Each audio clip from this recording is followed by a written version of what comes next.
হাদিসে এসেছে দুনিয়াতে আল্লাহ পাক যাকে সবচেয়ে বেশি নিয়ামত দিয়েছেন, one kind of Bill Gates, কথা বুঝতে পারছেন? ইমানদার ছিল না, কাফের ছিল, প্রচুর ধন সম্পদ আল্লাহ পাক দিয়েছেন।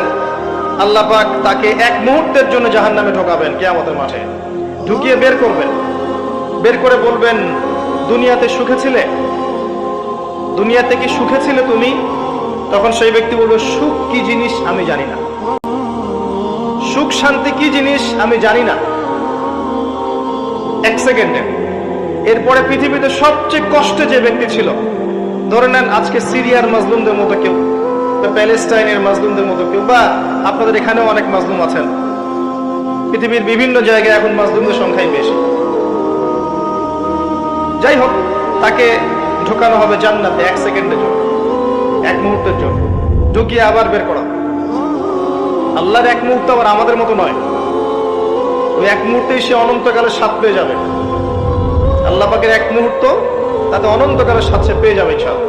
এবার বের করবেন, দুনিয়াতে কষ্টে ছিলে, দুনিয়াতে কখনো কষ্টে ছিলে? এই ব্যক্তি বলবে কষ্ট কি জিনিস আমি তো জানি না, কষ্ট কি জিনিস আমি তো জানি না। অর্থাৎ এই হাদিস থেকে বুঝতে পারছি দুনিয়াতে আমরা যে যত ভালোই থাকি না কেন, পরকালে যদি সফল হতে না পারি দুনিয়ার জীবন বৃথা।